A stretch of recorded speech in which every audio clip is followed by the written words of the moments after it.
एक अमीर घर की महिला वंशिका हर दिन अपने पति हरीश के साथ कार में बैठकर शहर की भीड़ भाड़ वाली सड़कों से होकर ऑफिस जाती थी।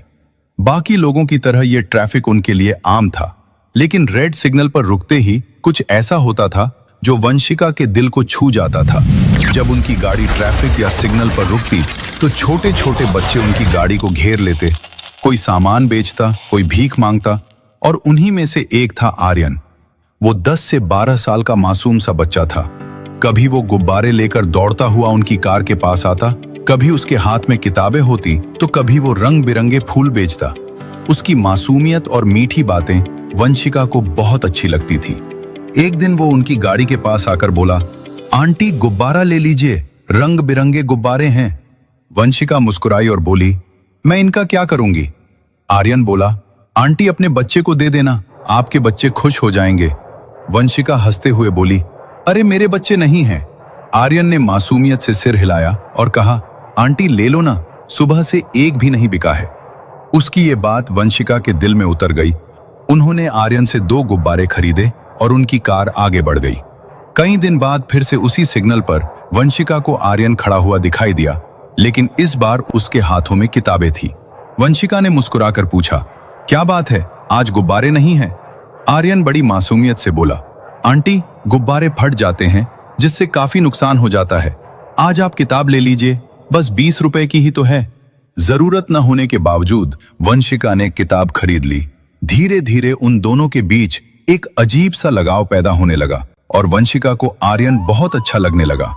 हर बार वहां से गुजरते समय वंशिका उससे कुछ न कुछ खरीद लेती और चुपचाप उसकी हथेली पर पैसे रख देती, जिससे आर्यन के चेहरे पर मुस्कान तैर जाती। उसकी मासूम मुस्कान वंशिका को किसी मरहम की तरह सुकून देती थी। लेकिन अगले दिन जब वंशिका की कार सिग्नल पर रुकी तो अचानक उसकी नजर सड़क किनारे बिखरी हुई किताबों पर पड़ी। उसे तुरंत आर्यन का ख्याल आया। वंशिका बेचैन होकर शीशे के बाहर देखने लगी। उसका दिल जोर जोर धड़क रहा था। तभी कुछ बच्चे भागते हुए उनकी गाड़ी के पास आए और बोले, मैडम आप आर्यन को ढूंढ रही हैं ना? हाँ, कहाँ है वो? उन बच्चों ने कहा, दीदी उसका तो अभी थोड़ी देर पहले एक्सीडेंट हो गया है। वंशिका की सांसें रुक सी गई। ये सब कैसे हुआ? उसकी हालत कैसी है?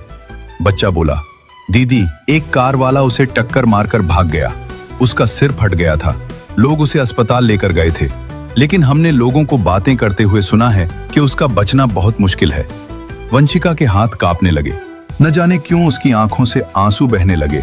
वंशिका के दिल में एक अजीब सी टीस उठी, लेकिन उसे जरा भी अंदाजा नहीं था कि ये दर्द सिर्फ एक बच्चे का नहीं, बल्कि ये हादसा उनकी जिंदगी की सबसे बड़ी सच्चाई सामने लेकर आने वाला था। एक ऐसा खुलासा जिसे सुनकर वंशिका के बरसों पुराने घाव फिर से ताजा हो जाएंगे, क्योंकि वो मासूम बच्चा आर्यन कोई और नहीं बल्कि उन्हीं का खोया हुआ बेटा था, जिसे पैदा होते ही एक मजबूरी ने उनसे छीन लिया था। वंशिका ने जैसे ही ये सुना कि आर्यन का बचना मुश्किल है, वो घबराई हुई आवाज में बोली, क्या तुम लोग मुझे उसके घर लेकर जा सकते हो? बच्चे तुरंत बोले, हाँ आंटी, वो तो हमारे घर के बिल्कुल पास में ही रहता है। वंशिका ने हरीश की ओर देखा। उसकी आंखों में बेचैनी साफ झलक रही थी। वंशिका ने कहा, हरीश मुझे यहीं उतार दो, मुझे कुछ भी अच्छा नहीं लग रहा है, मुझे उसे देखने जाना ही होगा। हरीश ने गहरी सांस ली और बोला, ठीक है तुम चली जाओ, मुझे तो दुकान खोलनी है, लेकिन जो भी हो मुझे तुरंत फोन करना। हरीश ने उसे वहीं उतार दिया। वंशिका ने एक छोटे बच्चे को साथ लिया। वो ऑटो में बैठी और घबराए दिल के साथ उस गली की तरफ निकल पड़ी जहां आर्यन रहता था। थोड़ी दूर आगे चलकर बच्चे ने ऑटो रुकवाया, लेकिन जैसे ही वंशिका नीचे उतरी तो अचानक उसकी नजर एक बुजुर्ग महिला पर पड़ी। उसे देखते ही वंशिका सन्न रह गई। ये तो वही औरत है। वो उस महिला को बहुत अच्छी तरह जानती थी। बुजुर्ग महिला भी वंशिका को देखते ही ठिठक गई और अगले ही पल फूट फूट कर रोने लगी। वो कांपती आवाज में बोली, मैं तेरे बेटे को बचा नहीं पाई। वंशिका के पैरों तले जमीन खिसक गई। क्या वो मेरा बेटा आर्यन था? बुजुर्ग महिला ने आंसू पोंछते हुए कहा, हाँ वही तेरा आर्यन था। बस इतना सुनना था। वंशिका ने दहाड़े मारकर रोना शुरू कर दिया। मैं कितनी अभागन हूं, बरसों बाद मेरा बच्चा मेरे सामने खड़ा था और मैं उसे पहचान भी न सकी। वंशिका रोते रोते बोली, वो कहाँ है? अब कैसी हालत है उसकी? मुझे उसे देखना है। गली में वंशिका के रोने की आवाज सुनकर मोहल्ले की औरतें भी इकट्ठी होने लगी। एक ने पूछा, ये कौन है? ये इतनी बेचैन क्यों है? आर्यन की दादी ने आंसू पोंछते हुए कहा, अरे यही तो उसकी असली माँ है। ये सुनते ही गली में सन्नाटा छा गया। किसी को भी यकीन नहीं हो रहा था कि इतनी अमीर औरत का बच्चा इस हालत में कैसे जी रहा था। वंशिका रो रो कर पुकार रही थी, आर्यन, मेरा बच्चा आर्यन। उसकी दर्द भरी पुकार से पूरा मोहल्ला गूंज रहा था। आर्यन और वंशिका की इस सच्चाई को समझने के लिए हमें समय में थोड़ा पीछे जाना पड़ेगा। साल 2015 में जब वंशिका सिर्फ 19 साल की थी, तब उसे विजय नाम के लड़के से प्यार हो गया। वो दोनों शादी करना चाहते थे, लेकिन वंशिका का परिवार इस रिश्ते के खिलाफ था। लाख कोशिशों के बाद भी जब घर वाले नहीं माने, तो आखिरकार एक दिन वंशिका ने अजय के साथ भागकर शादी कर ली। वो दोनों उसी शहर में एक छोटा सा किराए का घर लेकर रहने लगे। लेकिन वंशिका के इस कदम से उसके परिवार ने वंशिका से हर रिश्ता तोड़ लिया। 1 साल बाद वंशिका ने एक प्यारे से बेटे को जन्म दिया, जिसका नाम उन्होंने आर्यन रखा। उसी दौरान वंशिका को एक ऐसी सच्चाई पता चली जिसने उसकी हंसती खेलती जिंदगी को तबाह कर दिया। किसी ने उसे बताया कि उसका पति अजय एक खतरनाक गैंग से जुड़ा हुआ है। वो पैसों के लिए लोगों को मारने से भी पीछे नहीं हटता था। वंशिका ने उसे बहुत समझाया कि ये रास्ता ठीक नहीं है। जिन लोगों के लिए तुम ये सब करते हो, देखना एक दिन यही लोग तुम्हें भी मरवा देंगे और हमारी जिंदगी तबाह हो जाएगी। वंशिका के समझाने के बाद भी अजय नहीं बदला और फिर वही हुआ जिससे वंशिका हमेशा डरती थी। एक दिन अजय के दुश्मनों ने उसकी जान ले ली।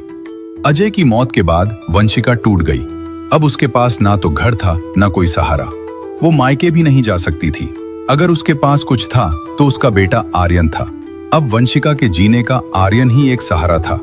लेकिन उसी दौरान वंशिका के माता पिता को भी अजय की मौत की खबर मिल गई थी।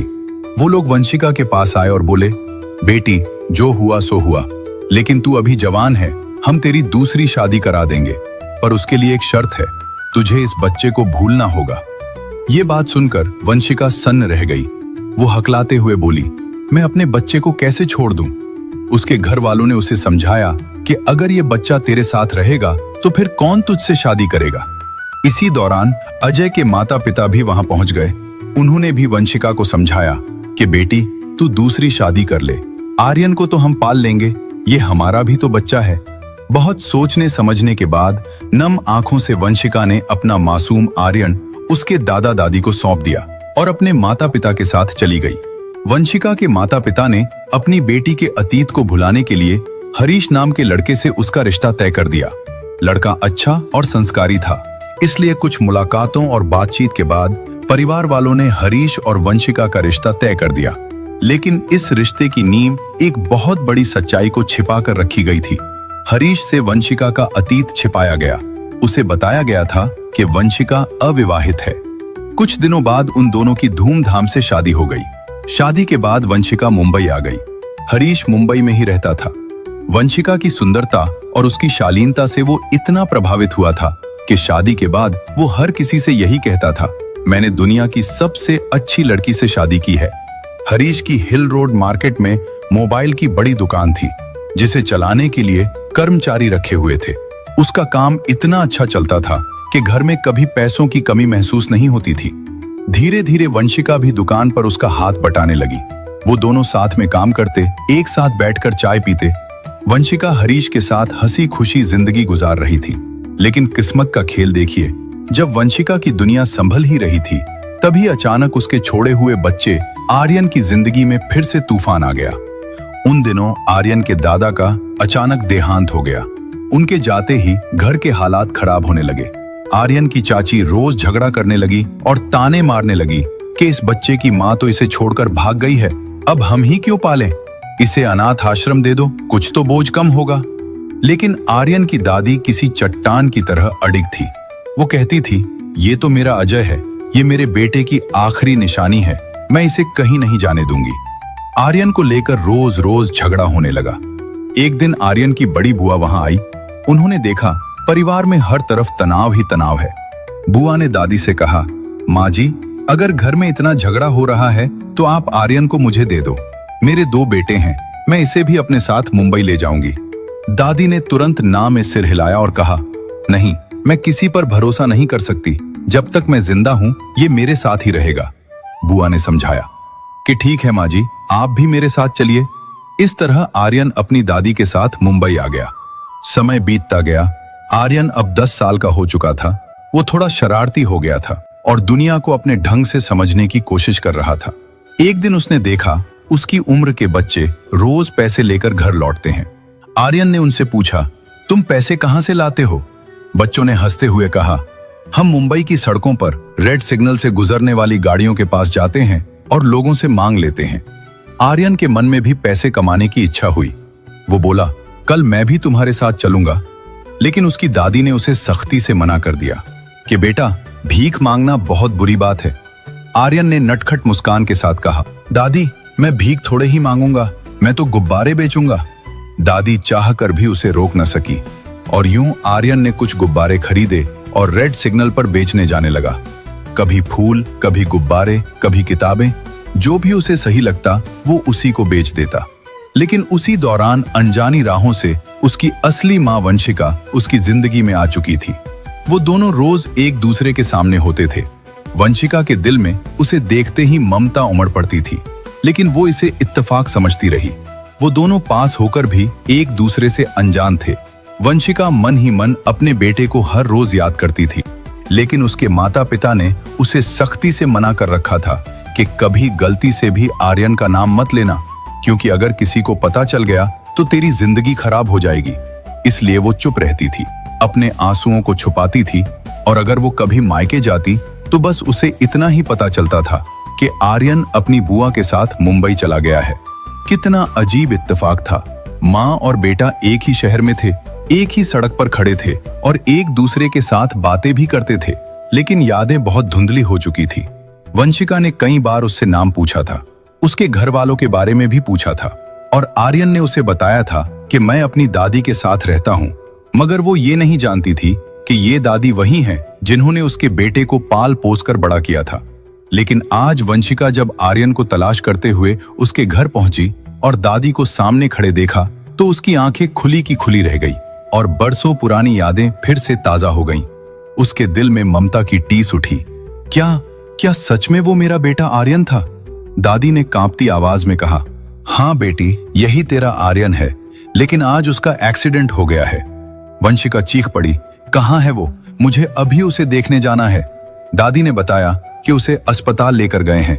उसकी बुआ भी उसकी हालत के बारे में कुछ नहीं जानती। उन्हें बस इतना ही पता चला था कि उसे बहुत गंभीर चोटें आई हैं। पास खड़ी औरतों में से एक ने उसका हाथ पकड़ा और बोली, चल बहन, हम तुझे अस्पताल लेकर चलते हैं। वंशिका तुरंत उनके साथ चल पड़ी। जैसे ही वंशिका अस्पताल पहुंची तो आर्यन की बुआ उसे देखते ही फूट फूट कर रोने लगी। उन्होंने बताया, डॉक्टर कह रहे हैं कि आर्यन के बचने की उम्मीद बहुत कम है। वंशिका कांपती हुई आवाज में बोली, ऐसा मत कहिए, दुआ कीजिए कि वो मुझे छोड़कर ना जाए। इसी तरह 6 घंटे बीत गए। वंशिका को हर मिनट किसी पहाड़ की तरह भारी लग रहा था। आईसीयू का दरवाजा बंद था। अंदर आर्यन जिंदगी के लिए जंग लड़ रहा था। इसी बीच वंशिका का फोन लगातार बज रहा था। उसका पति हरीश काफी देर से फोन कर रहा था। आखिरकार वंशिका ने फोन उठाया और कांपती आवाज में कहा, हरीश, उस बच्चे के बचने की कोई उम्मीद नहीं है, मुझे माफ करना, मैं आज नहीं आ पाऊंगी। हरीश हैरान था। उसने पूछा, क्या तुम अस्पताल पहुंच गई हो? और ये कैसी बात कर रही हो तुम? उसके माँ बाप है ना वहां पर, वो लोग सब संभाल लेंगे। अब वंशिका उसे कैसे बताती कि जिस लड़के को वो पराया समझ रहा है वो वंशिका का अपना बेटा है, जिसे उसने आज तक दुनिया से छुपाए रखा था। उसने बस इतना कहा, हरीश, मैं अभी फोन पर बात नहीं कर सकती। इसके बाद वंशिका ने फोन बंद कर दिया। कुछ देर बाद एक डॉक्टर बाहर आया। उसके चेहरे से थकान और चिंता झलक रही थी। वंशिका ने डॉक्टर से पूछा, डॉक्टर साहब, मेरा बेटा कैसा है अब? डॉक्टर ने कहा, अगर मरीज को 72 घंटे में होश आ गया तो वो धीरे धीरे ठीक हो सकता है, वरना कुछ कहना मुश्किल है। वो 3 दिन वंशिका के लिए 3 साल के बराबर थे। और फिर तीसरे दिन शाम को डॉक्टर ने मुस्कुराते हुए कहा, लड़के को होश आ गया है, अब आप लोग मिल सकते हैं। ये खबर सुनते ही वो सब एक दूसरे को गले लगाकर रो पड़े। वंशिका दौड़ती हुई अंदर गई। आर्यन की आंखें आधी खुली थीं। वो धीमी आवाज में बोला, आंटी, आप आ गईं? वंशिका ने उसे प्यार भरी नजरों से देखा। वो उसके सिर पर हाथ फेरते हुए बोली, बेटा, मैं आंटी नहीं हूं, मैं तुम्हारी माँ हूं। उसने आर्यन को सीने से लगा लिया और बरसों का दर्द, इंतजार और प्यार सब आंसुओं में बह गया। डॉक्टर ने वंशिका को समझाया कि बच्चे के साथ ज्यादा बात न करे, इसे अभी आराम करने दो। पिछले 3 दिनों से वंशिका ने हरीश को फोन नहीं किया था, उसका मोबाइल भी बंद था। उधर हरीश वंशिका की चिंता में परेशान था। आखिर वो भी आर्यन के घर पहुंच गया और वहां हरीश को वंशिका की असल सच्चाई का पता चल गया। वो तुरंत अस्पताल पहुंचा। उसने गुस्से से बोला, तुम लोगों ने मेरे साथ धोखा किया है, आज से हमारा रिश्ता यहीं पर खत्म होता है। वंशिका चुपचाप सब सुनती रही। भला उसके पास अब बचा ही क्या था सिवाय आर्यन के। और अब वंशिका आर्यन को दोबारा नहीं खोना चाहती थी। 1 हफ्ते बाद आर्यन घर आ गया। वंशिका उसकी देखभाल करती रही। जब उसने हरीश को फोन किया तो उसने फोन ही नहीं उठाया। लेकिन 10 दिन बाद अचानक हरीश अपने घर वालों के साथ आर्यन के घर पहुंचा। वंशिका उन्हें देखकर रो पड़ी। उसकी सास ने उसे गले लगाया और बोली, बेटी मत रो, चलो घर चलते हैं। ये सुनते ही वंशिका घबराकर पीछे हट गई। मैं अपने बेटे को छोड़कर कहीं नहीं जाऊंगी। सास मुस्कुराई, किसने कहा है तुम उसे छोड़कर जाओ, बल्कि तुम्हारा बेटा, उसकी दादी, हम सब साथ चलेंगे। हरीश बहुत देर बाद आगे आकर बोला, चलो वंशिका, मैं भी तुम्हारे बिना नहीं रह सकता। और इस तरह जो परिवार टूट चुका था वो फिर से एक हो गया। उस वक्त वंशिका 2 महीने की गर्भवती थी। समय आने पर उसने एक प्यारे से बेटे को जन्म दिया। कुछ साल बाद उनकी एक बेटी हुई। अब वंशिका, आर्यन और उसके छोटे भाई बहन सब एक साथ एक खुशहाल जिंदगी गुजार रहे हैं। ये कहानी हमें सिखाती है कि जिंदगी में चाहे कितना भी प्यार क्यों न मिले, माँ बाप से बढ़कर कोई सहारा नहीं होता। माँ की ममता और बाप की मेहनत के बिना किसी भी रिश्ते का अस्तित्व अधूरा रहता है। इसलिए ऐसा कदम मत उठाओ जो तुम्हारे सुख के बदले तुम्हारे माता पिता की आंखों में जिंदगी भर के लिए आंसू लिख दे। दोस्तों, अगर कहानी पसंद आई हो तो इसे लाइक और शेयर करें। ऐसी ही दिलचस्प कहानियों के लिए हमारे चैनल को सब्सक्राइब जरूर करें। यह कहानी पूरी तरह काल्पनिक है। ये सिर्फ और सिर्फ मनोरंजन और सीख के उद्देश्य से बनाई गई है। किसी भी असल घटना या व्यक्ति से इसका कोई संबंध नहीं है।